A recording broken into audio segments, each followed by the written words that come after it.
whether it is pre-independence, post-independence and till date, the Sikh community has made the largest sacrifices for this nation. Out of the 2,000 people who joined the Indian National Army when army was formed, 60% was Sikhs. Out of the 2,600 awarded life imprisonment during the freedom struggle, 2,147 were Sikhs, sir. आज पंजाब हिंदुस्तान में है, इसमें भी हमारे master Tara Singh ji की intervention, जब when he went to the Muslim League flag atop the Punjab Assembly at Lahore and pulled it down, which saved half of Punjab for India. Otherwise, entire Punjab would have gone to Pakistan, left to Mr. Nehru. 84 का genocide हुआ sir, तो कितने हमारे सिख लोग के कत्लेआम शरेआम हुआ, सारा देश जानता है ये कांग्रेस की देन। आपको हैरानी होगी, एक एफआईआर, सिर्फ एक एफआईआर दर्ज हुआ, तो क्यों आज 40 साल होने के बाद आज भी हमें तो कोई जस्टिस नहीं मिला। आपके इस नए कानून में सिखों के साथ कहाँ इंसाफ है?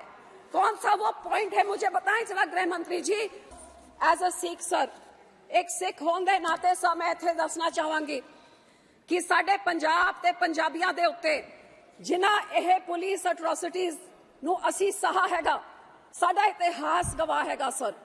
ये ओ कौम हैगी सर जिहड़ा मैनूं अज दसन दी लोड़ नहीं, लेकिन शायद सारा हिंदुस्तान जानदा है, ते लेकिन जिहड़े नहीं जानदे ने उन्हां नूं जरूर मैं दसना चाहांगी कि सब तो पहले ਉਹ ਸਾਡੇ 9ਵੇਂ गुरु ਸੀਗੇ, गुरु तेग बहादुर साहब, जिन्हां ने तिलक ने जंजोई ते रक्षा वास्ते अपना सीस कलम कर दिता, अपनी शहादत दी एक दूजे धर्म नूं जिंदा रखण वास्ते। ਇਹ ਸਾਡਾ ਧਰਮ सिखांदा है। अज भी साडे गुरुद्वारियां च सरबत दे भले दी अरदास होंदी है। सो ਉਹਦੇ बाद जे देश की गल करिए, whether it is pre-independence, post-independence and till date, the Sikh community has made the largest sacrifices for this nation and are the most patriotic community, and I would like to highlight a few of these things, sir. Independence to pehla 1.5% साडी आबादी सी सिखा दी, 1.5%, 1.5%, and sir sab to zyada sufferings at the hands of majorities this small community. I would like to tell this August House, 77% in the freedom struggle, 77% of all those sent to the gallows, out of which 81% of those, 77% out of the total people sent to gallows, 81% were Sikhs, sir. During Quit India movement, when many indiscriminate arrests were made, 70% of those were Punjabis who were arrested. Out of the 2,000 people who joined the Indian National Army when army was formed, 60% was Sikhs. Out of the 121 patriots hanged during the freedom struggle, 93 were Sikhs. Out of the 2,600 awarded life imprisonment during the freedom struggle, 2,147 were Sikhs, sir. Out of the 1,300 martyred in Jallianwala Bagh, 799 were Sikhs, sir. Sir, जब देश आजाद नहीं हुआ था, उस time ये सिखों ने 1925 में 1920 में अपने गुरुद्वारा ब्रिटिश के पिठुओं से आजाद हमने करवा लिए थे अपने गुरुद्वारा को, जब देश नहीं आजाद हुआ था sir. After that, all leaders of every party, be it Pandit Nehru, who said, I salute the Akalis who have started the struggle for freedom and are fighting for it. Sir, this was in 1920 when Jawaharlal Nehru, then who became Prime Minister, later said this. आपके पंडित मदन मोहन मालवीय जी ने कहा, गुरु का बाग मोर्चा has given birth to the freedom movement which must lead us to Swaraj. ये freedom movement हमारे अकाली दल ने शुरू करी थी। Lala Lajpat Rai ji said, freedom is our birthright. The Akalis are the legitimate sons of Mother India who are fighting for her. ये लाला लाजपत राय जी के word से गए। Sir, in every sphere, I can say that considering we were hardly 1.5% of the population, ये भी मैं कह सकती हूँ, जी आज पंजाब हिंदुस्तान में है, इसमें भी हमारे मास्टर तारा सिंह जी की इंटरवेंशन, जब when he went to the Muslim League flag atop the Punjab Assembly at Lahore and pulled it down, which saved half of Punjab for India. Otherwise, entire Punjab would have gone to Pakistan, left to Mr. Nehru. And the Yamuna River would have been the dividing line between India and Pakistan. So, sir, ये लड़ाई पंजाबियों ने लड़ी, उसके बाद हमारे बॉर्डरों में देश का बंटवारा हुआ, हजारों लाखों सिख और हिंदू भाईचारों का अपने वहां से उजड़ के सब इधर आए। एंड लेकिन सर ये सब होने के बाद what did we receive post independence? All kinds of atrocities by the state. हमारे पंजाब का बंटवारा हुआ, लड़ाई हमने लड़ी, देश को आजाद करने के लिए कितने बड़े सैक्रिफाइसेस दिए, और जब देश आजाद हो गया तो पंजाब के टुकड़े टुकड़े करके अलग अलग राज्य बनाए गए। हमारे को राजधानी नहीं दी गई, हमारा पानी खो के दूसरे राज्यों को दे दिया गया अगेंस्ट रिपेरियन प्रिंसिपल्स। हर तरीके से पंजाबी स्पीकिंग गांव को दूसरे। सर प्लीज, अब तो कोई ऑपोजिशन नहीं है, अब तो आज टाइम दे दीजिए। दिल पर बोले आप, इतना मैं आ रही हूँ उस पर सर, मैं एट्रोसिटीज की बात कर रही हूँ कि कानून कितना जरूरी होता है। उसके बाद सर एक स्टेट स्पॉन्सर्ड जेनोसाइड का क्या कैसे हुआ? वो हमारे अकाल तख्त साहब के ऊपर इंदिरा गांधी के कहने पे जब वहां टैंकों तोपों से चढ़ा के हमारी सबसे जो धार्मिक स्थान है उधर जिस तरीके से टैंकों तोपों के साथ अटैक किया गया, गुरपुरब के दिन जब वहां पे श्रद्धालु थे उनके कत्ल करके सारा सरोवर लाल कर दिया खून से।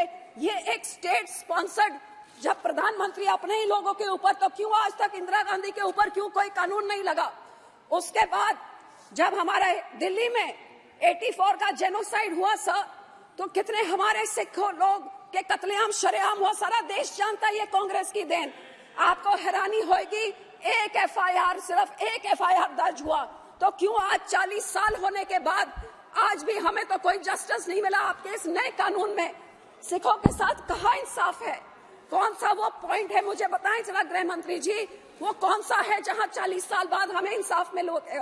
और सर यही मैं कहना चाहती हूँ कि हमारे सिखों के जब धार्मिक स्थानों पे अटैक हुआ, हमारे कत्लेआम हुए, कोई वहां पे किसी को सजा नहीं मिली, कोई एफआईआर नहीं लगाई गई, कोई हमारे बहनों के साथ जो रेप हुआ कोई हमारी सुनवाई जब कहीं नहीं हुई। और इसी तरह पंजाब में जब हजारों नौजवानों को, बेगुनाहों को यूएपी लगा के, ऐसे ऐसे कानून लगा के, जब उनको एक पूरी जवानी, अब यहाँ पे वो बिट्टू नहीं है कांग्रेस के एमपी साहब, उनके जो दादाजी थे, पूरा बेअंत सिंह ने एक पूरी पीढ़ी सिखों की खत्म कर दी। ऐसे ही पुलिस एनकाउंटर्स करके, फेक एनकाउंटर्स, आज तक हजारों लाखों नौजवान लापता, पता ही नहीं लगा कहाँ गए फेक एनकाउंटर्स में, क्योंकि पुलिस के पास अनबिल्डेड पास थे। तो इस तरह के विदाउट चेक्स एंड बैलेंसेस बाहर कितना बड़ा नुकसान कर सकता है, ये हमें पंजाबियों में देखा। और सर जब ऐसे हालात है, जब नौजवानों को मारा जा रहा था पुलिस से, कल क्यों आपको हैरानी होगी, कल की कहानी, एक ऐसी लेडी 19 साल की, उसके हस्बैंड को उठा के मार दिया पुलिस एनकाउंटर में।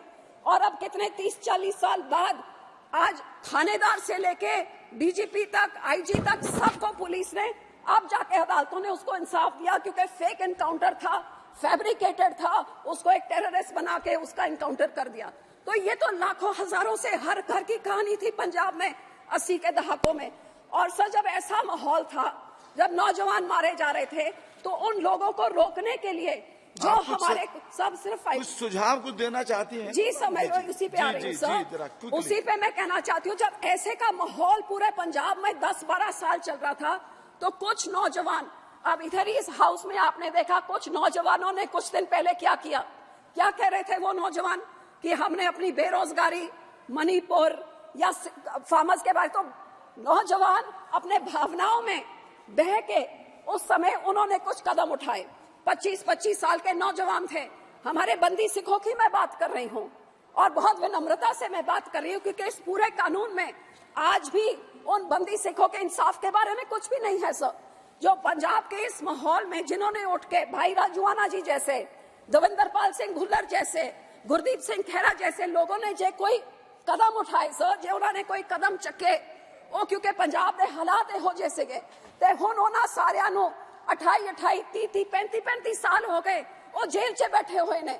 So where in the constitution or where in legal prudence does it say that you can just be imprisoned forever without any, आपको कोई इंसाफ ना मिले?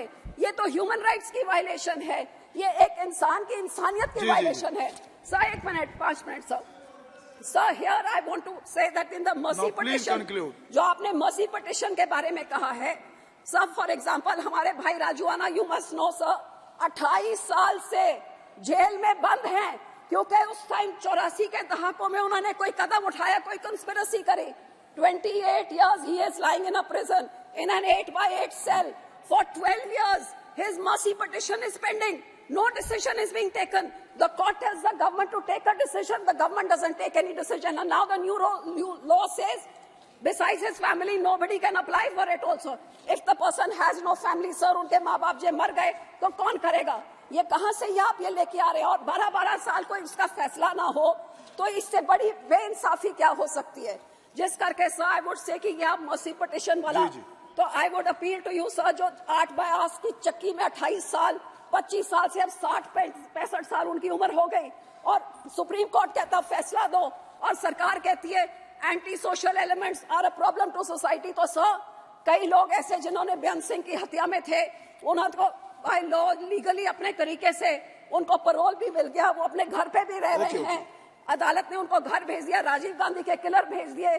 तो जब उनको कोई सोसाइटी ने उनसे कोई प्रॉब्लम नहीं, गुड कंडक्ट उनके प्रिजन में रहा, तो क्यों नहीं ऐसे लोगों को फ्री करा जाता? Sir, just 2 minutes more। Sir, गुरु साहब के 550 सालों पे सरकार ने इस चीज का वादा भी किया था।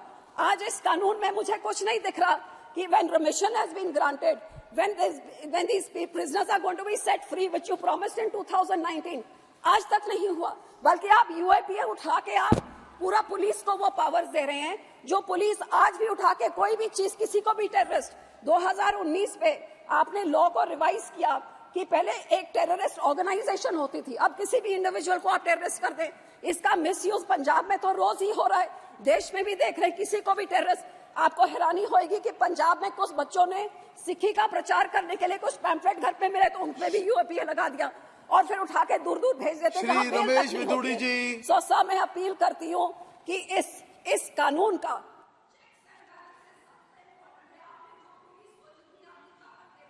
ये पुलिस का मिसयूज का हम इस चीज का गवाह है, और ये चेक्स एंड बैलेंसेस नहीं हुए, तो यही कुत्ता कल आपको